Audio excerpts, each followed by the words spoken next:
अस्सलाम वालेकुम।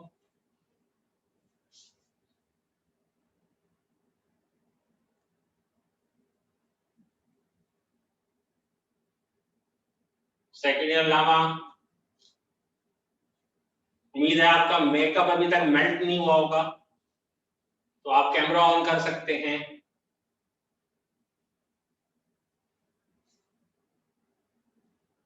अब जिनका कैमरा ऑन नहीं हुआ मैं समझ जाऊंगा उनका मेकअप जल्दी मेल्ट हो गया, सस्ता वाला था। तो मैं चाह रहा था कि आज का टॉपिक आज ही खत्म हो जाए, तो अल्लाह ताला ने सुन ली। तो वो पता चला आज एक उर्दू की क्लास भी है और हमारी कौम जो है वो अब बहुत बेचैन हो गई है और रेस्टलेस हो गई है। कोई भी चीज थोड़ी सी भी हल्की सी भी खबर आए ना तो बस कहते हैं अब ये नहीं करना, ये नहीं करना। तो कल जैसे ही शफकत महमूद साहब ने अपनी शफकत दिखाते हुए ये ऐलान फरमाया कि जी इस साल इंग्लिश उर्दू के पेपर नहीं होंगे, तो सारी कौम ने जो है वो जिए शफकत के नारे लगाने शुरू कर दिए। और सुनने में आ रहा है अगला प्राइम मिनिस्टर हमारे स्टूडेंट इन्हीं को बनाना चाहते हैं। तो बहरहाल, लेकिन मेरा मेरा पॉइंट ऑफ व्यू ये है कि आपको मालूम है कि एक तो ये पाकिस्तान है, पाकिस्तान में कभी भी कुछ भी हो सकता है। तो उन्होंने जो कहा है वो अपनी जगह और उसका एहतराम अपनी जगह, लेकिन हम सिंध में भी रहते हैं और सिंध में 18वीं तरमीम के बाद जो है वो ये तय हो गया है कि सिंध वाले जो चाहे कर सकते हैं। तो अगर सिंध गवर्नमेंट ने शफकत साहब की शफकत को मंजूर नहीं किया तो फिर आप जो है वो इस सआदत से महरूम रह जाएंगे और आपको इंग्लिश उर्दू का एग्जाम देना पड़ेगा। तो अभी ये फैसला नहीं हुआ है, हो सकता है कि वो भी मान जाए मोस्ट प्रोबेबली, क्योंकि पॉलिटिकली फायदा होगा इंग्लिश उर्दू का एग्जाम ना लेने में सबको। तो स्टूडेंट खुश होंगे, स्टूडेंट की दुआ लगेगी। लेकिन आप अभी अपनी किताबें और नोट्स उठा के रद्दी पेपर वाले को मत दीजिएगा, ठीक है, जब तक के सिंध के एजुकेशन मिनिस्टर आपको प्रॉपर टाइम टेबल ना बता दे आपके बोर्ड के एग्जाम्स का, जिसमें ये साफ साफ लिखा हो कि इंग्लिश उर्दू पाक स्टडीज एग्जाम नहीं होगा, तब तक आप अभी इस फैसले को हतमी न समझे, फाइनल न समझे। इट मे चेंज, ठीक है, बट यस हम कोशिश करेंगे कि अब इस हफ्ते की क्लासेस कम से कम जब तक कोई फाइनल नहीं आ जाता तो आपको इंग्लिश उर्दू की क्लास लेने की जहमत और खौफ ना उठानी पड़े, क्योंकि आप लोग जो है कोई भी चीज बिला वजह नहीं करते हैं। तो वो आप कहेंगे ये क्यों हम अटेंड करें। ऐसा लग रहा है इतने बिजी है ना, जैसे अभी तो इनको दुनिया की तकदीर इन्हीं को बनानी है, आगे सारे फैसले इन्होंने करने। तो एक उर्दू की क्लास एक्स्ट्रा लेने में बस 17 मैसेज आए हैं कितनी देर में। सेकंड अलामा जो सर प्लीज आज उर्दू की क्लास ना कराएं, सर प्लीज आज उर्दू की क्लास ना कराएं, केमिस्ट्री करा दें, कुछ और करा दें। मतलब इतने मसरूफ है ना एक उर्दू की क्लास लेने में, क्या हो रहा था, नहीं ले लेनी आज। तो खैर बहरहाल हम आपके साथ हैं, फिक्र नहीं करें। तो वापस आते हैं अपने टॉपिक की तरफ। हमने आज शुरू किया था म्यूचुअल इंडक्शन, कुछ याद है? Yes, okay. तो हमने म्यूचुअल इंडक्शन का टॉपिक शुरू किया था। दो दोस्तों की कहानी सुनाई थी जो करीब करीब रहते थे, एक अमीर था एक गरीब था। अमीर के पास बैटरी थी, बैटरी से करंट था, करंट की वजह से मैग्नेटिक फील्ड थी जो गरीब दोस्त के पास से गुजर रही थी। तो जब प्राइमरी कॉइल का करंट चेंज हुआ तो सेकेंडरी कॉइल से गुजरने वाला फ्लक्स चेंज हुआ और नतीजे में उसमें भी करंट जनरेट होना शुरू हो गया। तो जिसके पास पहले से करंट नहीं था उसके अंदर ऑटोमेटिक करंट आना शुरू हो गया और उसका नाम रखा हमने इंड्यूस करंट और फिनोमेनन का नाम रखा म्यूचुअल इंडक्शन, ठीक है। और इसका समरी ये है, या आप इसको यूं समझ सकते हैं कि आपने गुदगुदी एक दोस्त को की और हंसी दूसरे को आई, बराबर वाला हंसने लगा। तो ऐसा होता है अक्सर कि आप एक को जोक सुना रहे हैं, दूसरा भी उसको सुन के हंसने लगता है, या खाली एक को हंसता हुआ देख के दूसरा आदमी हंसना शुरू कर देता है। तो ये वो वाला सिचुएशन है, it is called mutual induction, ठीक है। म्यूचुअल इंडक्शन में अब तक हमने 3 इक्वेशन हासिल की हैं। एक इक्वेशन कहती है कि induced EMF in the secondary coil is equal to -m delta IP upon delta T, where m is the mutual inductance of the two coils. दूसरी, according to Faraday's law, induced EMF is equal to minus ns delta phi s upon delta t। और तीसरी equation ने इनको combine किया था हमने, head sign cancel किया था, डेल्टा t कैंसिल किया था, we got the equation ns delta phi s is equal to m delta it, ठीक। This was our equation number 3। यहां तक अपने डिस्कशन को स्टॉप किया था। डेल्टा आईपी क्या है? Current in the primary coil, delta IP क्या है? Current in the primary coil, yes no, yes or no? No, excellent. Delta IP is not the current in the primary coil. Delta IP is the change of current in the primary coil. So delta IP is the change of current in the primary coil. M is mutual inductance of the two coils. Delta phi s is the change of flux in the secondary coil, and ns is the number of turns in the secondary coil. ठीक, तो फर्ज कीजिए जिस वक्त primary coil में current है IP, primary coil में initial current है आईपी, उस वक्त सेकेंडरी कॉइल में फ्लक्स गुजर रहा है फाई एस। प्राइमरी कॉइल में करंट है आईपी, सेकेंडरी कॉइल में उस वक्त फ्लक्स गुजर रहा है फाई एस। आईपी की कोई भी वैल्यू हो सकती है, फर्स्ट कीजिए 5 एम्पियर, फाई एस की कोई भी वैल्यू हो सकती है, फर्स्ट कीजिए 100 वेबर। तो current in the primary IP produces the flux in the secondary phi S. फर्ज कीजिए हम प्राइमरी में करंट को आईपी से कम करके जीरो कर देते,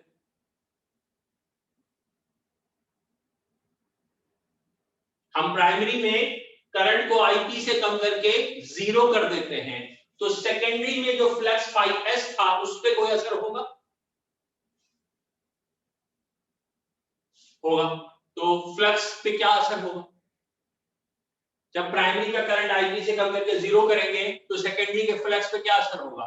वो फाई एस से कम होकर वो भी जीरो हो जाएगा। एक्सीलेंट। तो जब प्राइमरी का करंट आईपी था, फ्लक्स सेकेंडरी में फाई एस था, जब प्राइमरी में करंट जीरो हुआ, सेकेंडरी में फ्लक्स जीरो हो गया, तो क्या हमने करंट चेंज किया? हाँ, हमने करंट चेंज किया। कितना था?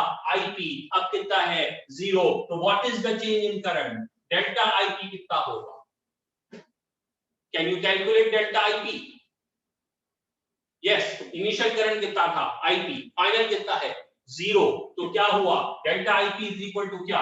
IP माइनस जीरो, यानी कि डेल्टा IP किसके बराबर? Delta IP is equal to IP। You get this point? Current change हुआ, कैसे चेंज हुआ? पहले था current IP, for example 5 ampere, तो 5 से कम करके कितना कर दिया? जीरो कर दिया। तो चेंज ऑफ करंट कितना हुआ? 5 माइनस जीरो, यानी कि change of current is equal to 5। तो delta IP is equal to IP minus zero is equal to IP. इसी तरह से क्या फ्लक्स चेंज हुआ? क्या फ्लक्स चेंज हुआ? Yes sir. कितना चेंज हुआ? What is the change of flux? So change of flux is equal to क्या? Phi S minus zero. So delta phi S is equal to phi S. तो change of flux हो गया phi S के बराबर। तो यही लिखिए, suppose when current in primary is IP,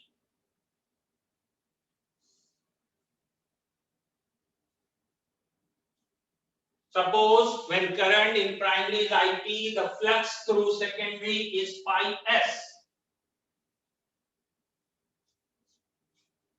The flux through secondary is phi s.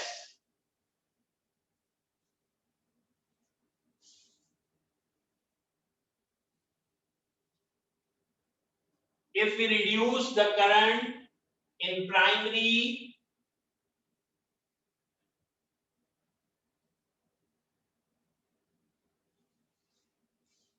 if we reduce the current in primary from IP to zero,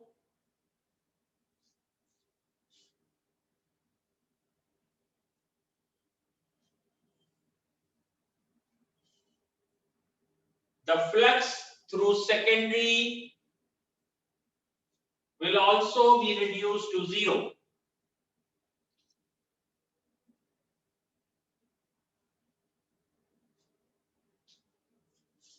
The flux through secondary will also reduce to zero.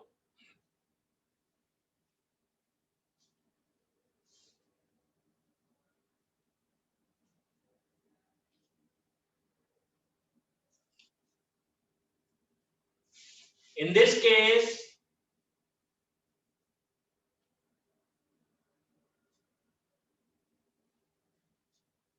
तो इस सूरत में क्या होगा, delta IP is equal to IP minus 0, therefore delta IP is equal to IP.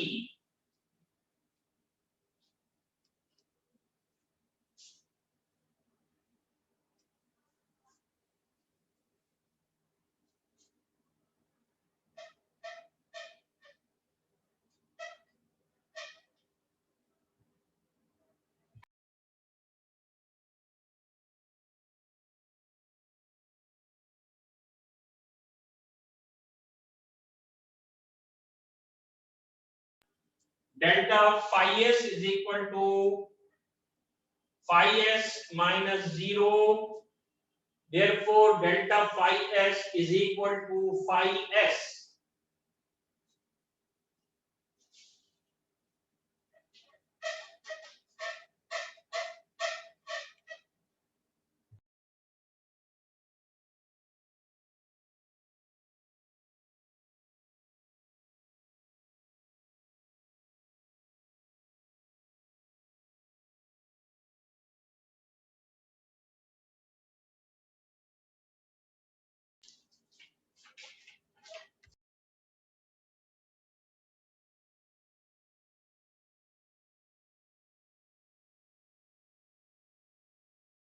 तो values अगर हम equation 3 में place कर दें, placing these values in equation number 3, placing these values in equation number 3,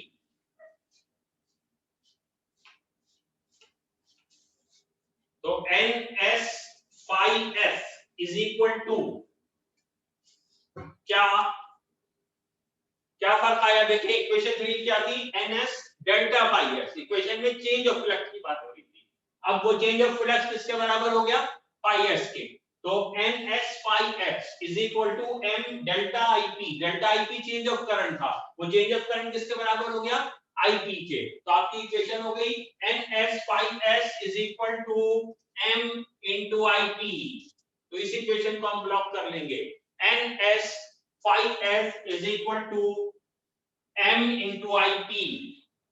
What is IP? What is IP? Current in the primary coil. Excellent. What is M? Mutual inductance of the two coils. Excellent. What is phi S? Flux in the secondary coil. Brilliant. What is NS? Number of turns of the secondary coil. What is NS into phi S? ये कौन बताएगा? What is NS into phi S? कौन बताएगा? Raise your hand and we will unmute you.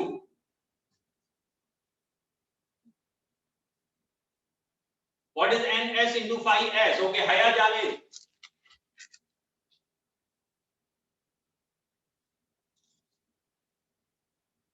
Assalamualaikum, sir.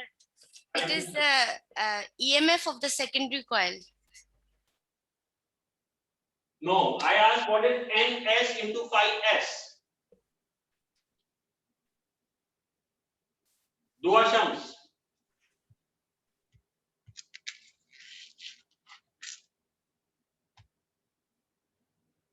Sir, flux linkage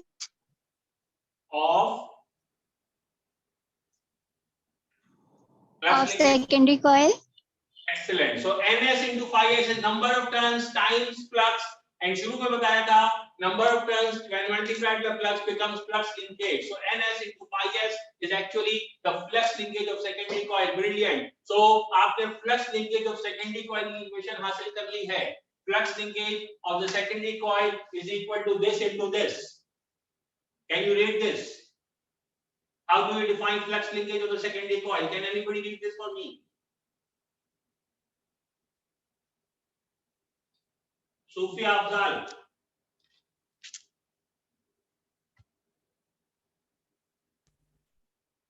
Sir, it is the flux linkage is the product of number of turns of secondary coil and No, read No. the right hand. NS into Okay. phi S is equal to product of mutual inductance of both the coils and current in the primary coil. Excellent. So flux linkage of secondary coil is equal to the product of current in primary coil and mutual inductance of the two coils. That's your next statement. Equation को block करके आप लिखेंगे hence flux linkage of secondary coil is equal to product of current in the primary coil and mutual inductance of the two coils. Current in the primary coil and mutual inductance of the two coils. Product of current in the primary coil and mutual inductance of the two coils.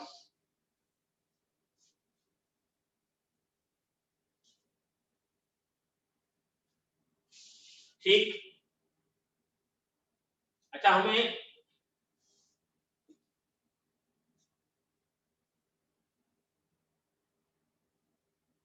कुछ भूल गया, कुछ define करना भूल गया हमने ये सीखा था पूरे साल के जब भी कोई नई टर्म आएगी तो हम उसे डिफाइन करेंगे पहले, फिर आगे बढ़ेंगे.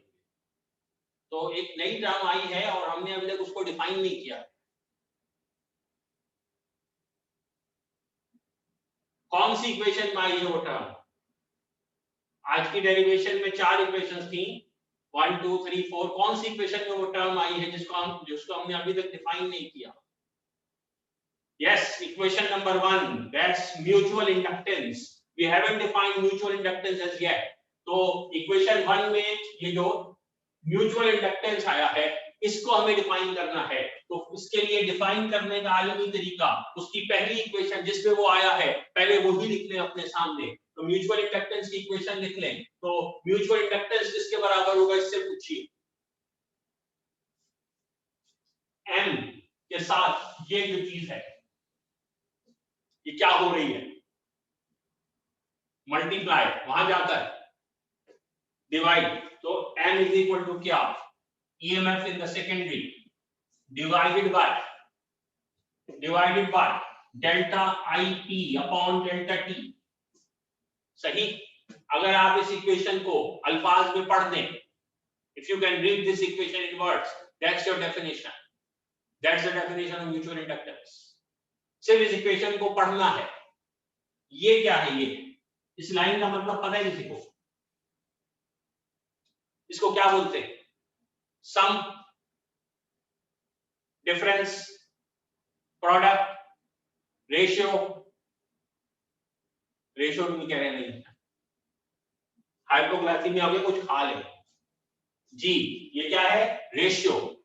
रेशियो दो चीजों का. किसका रेशियो? ये वो है क्या? EMF in the secondary coil. और ये वो है rate of change of current in the primary. Who will define it? मैंने आधा सॉल्व कर दिया है. अब कौन पढ़ेगा पूरी डेफिनेशन एक साथ? सवाल है Qureshi?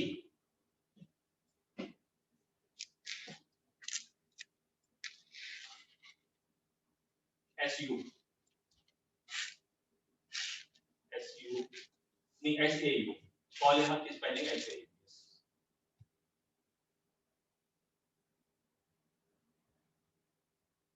SAU. Sir, the ratio of EMF. नहीं, सोलिया का कनेक्शन सही नहीं है, इतना अच्छी आवाज नहीं आ रही. इलाफ शायद बताएंगे. ये ले आइए.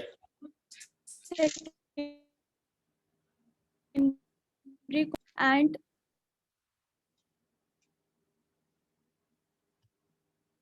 जी Ilaf.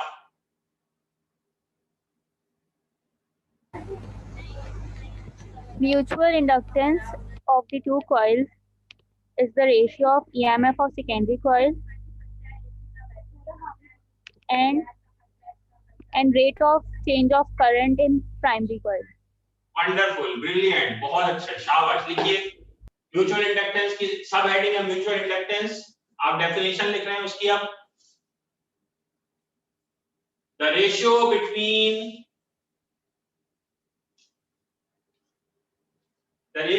induced EMF in secondary coil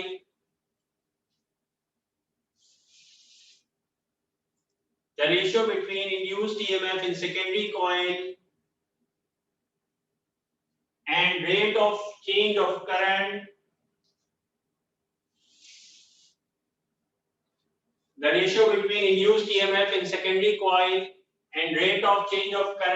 in primary coil is called mutual inductance.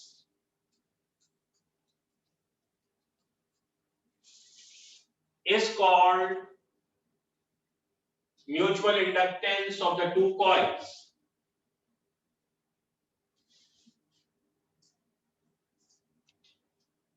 The ratio between induced EMF in secondary coil and rate of change of current in primary coil is called mutual inductance of the two coils. और इसकी equation लिख लें, M is equal to EMF secondary upon delta IP upon delta T. EMF secondary upon delta IP upon delta T.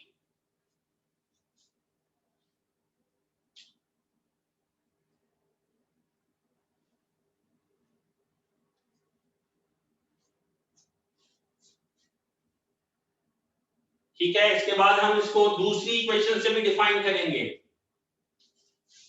Mutual inductance. उसके बाद हमारे पास equation number 4 में आया, जो चौथी इक्वेशन हमने हासिल की थी, NS phi S is equal to M into IP। Yes, क्या इक्वेशन बनेगी? M is equal to NS phi S upon IP। तो अब ये इक्वेशन हम पढ़ दें तो म्यूचुअल इंडक्टेंस की डेफिनेशन रेडी हो जाएगी।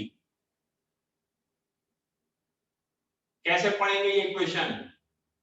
ये क्या है? इसका एक नाम है flux linkage of the secondary coil. ठीक, NS phi S क्या है? Flux linkage of the secondary coil. और ये क्या है? Current in the primary coil. तो अब इसको पढ़िए तो डेफिनेशन तैयार हो जाएगी। जी सकीना जरा बताएंगी।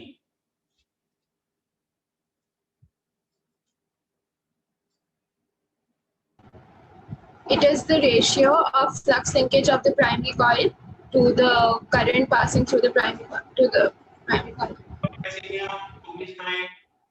आमना खान बताएंगी।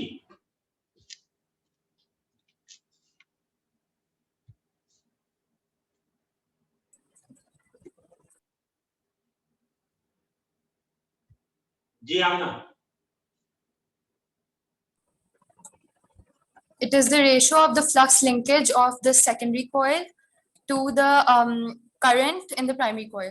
Very good. देखिए ये आई नो क्या सकीना को भी सही डेफिनेशन पता थी, लेकिन इससे आपको मैसेज ये मिलते हैं और खास तौर पे इम्तिहान में टेस्ट में जब आप बैठे तो ये प्राइमरी सेकेंडरी का बहुत ध्यान रखना है, वरना कहीं पे भी सेकेंडरी की जगह प्राइमरी बोल दिया या प्राइमरी की जगह सेकेंडरी बोल दिया तो एग्जामिनर भी आपको 10 की जगह 0 दे सकता है, आप कुछ नहीं कर सकते। ठीक है, तो 1/10 कर देगा आपके मार्क्स। लिखिए और करके दूसरी डेफिनेशन, और the ratio between flux linkage of secondary coil,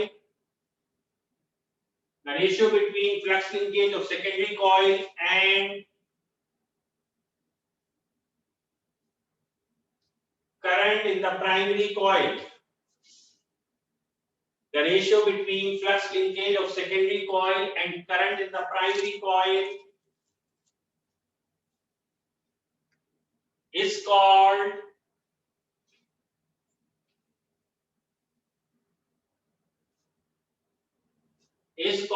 mutual inductance of the two coils. Is called mutual inductance of the two coils.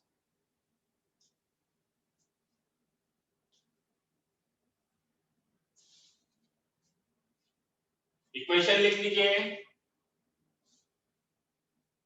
M is equal to NS phi S upon IP. NS phi S upon IP.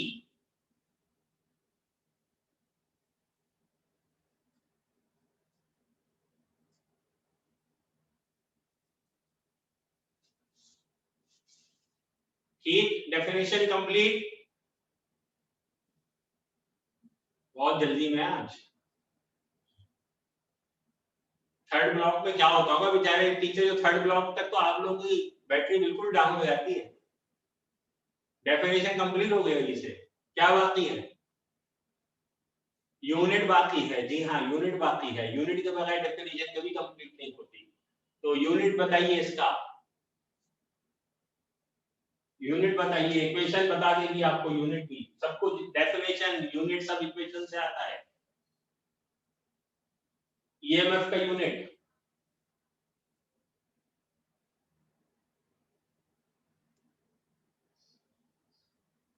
EMF का unit याद है? What is EMF? Potential difference. Potential difference का unit volt upon current upon time, ampere upon second.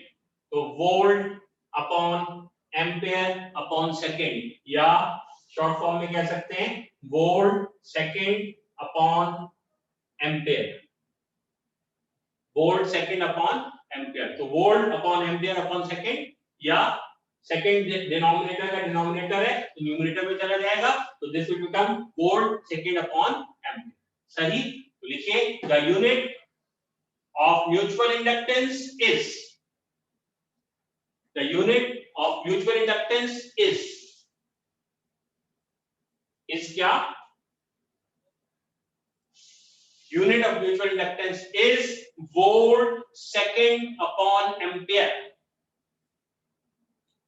Unit of mutual inductance is volt second upon ampere, called Henry. Volt second upon ampere called Henry.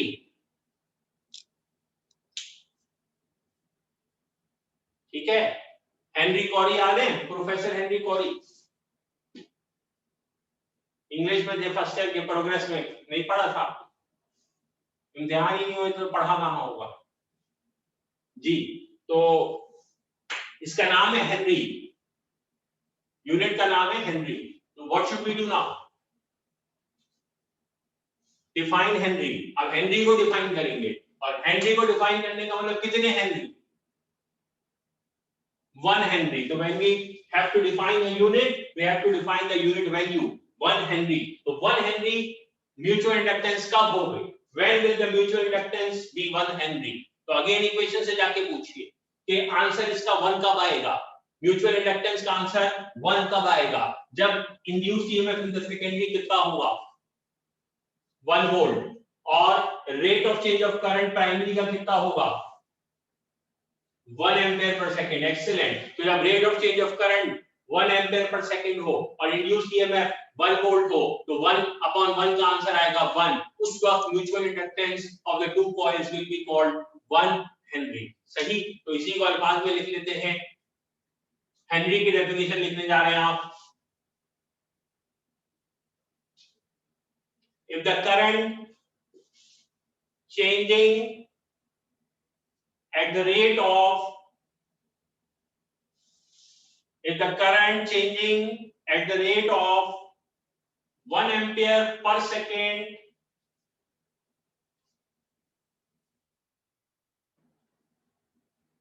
if the current changing at the rate of 1 ampere per second in primary coil,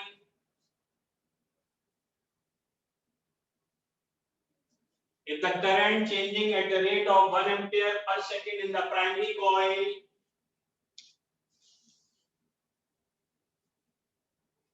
causes an induced EMF, causes an induced EMF of 1 volt in the secondary coil,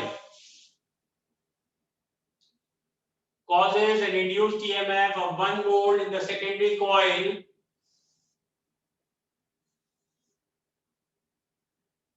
क्या लिखा आपने? If the current changing at a rate of 1 ampere per second in the primary coil causes an induced EMF of 1 volt in the secondary coil, then क्या? Then mutual inductance of the two coils will be called 1 Henry. Then mutual inductance of the two coils will be called 1 Henry. Then mutual inductance of the two coils will be called 1 Henry. और फिर Henry की equation 1 Henry is equal to 1 volt second upon ampere. 1 Henry is equal to 1 volt second upon ampere.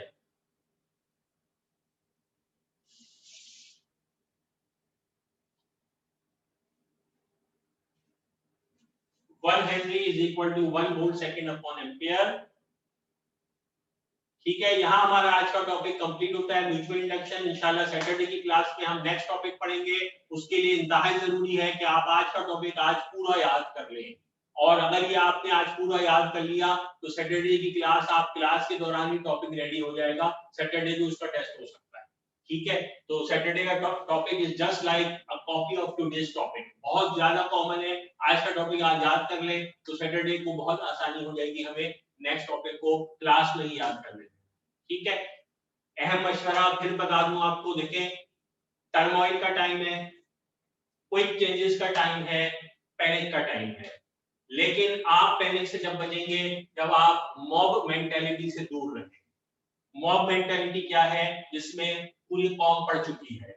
जैसे ही पहली खबर आई तो उसके अंदर आपको फौरन आपके अंदर दो तरह के करंट दौड़ जाते हैं। पहला करंट तो ये उस खबर से सनसनी क्या फैलानी अपने अंदर, अल्लाह मारे गए, बस लो ये एक और मसला आ गया, तो पहला हम अपने आप को हिलाते हैं, उसके बाद इत्मीनान नहीं होता, म्यूचुअल इंडक्शन करनी है, फिर दोस्त को हिलाते हैं, फिर जितने रिश्तेदार होते हैं सबको हिलाते हैं। खबर सही है गलत है बाद में देखेंगे, इस दौरान 2-4 आदमी मर जाएंगे बेचारे, लेकिन खबर फैला दें।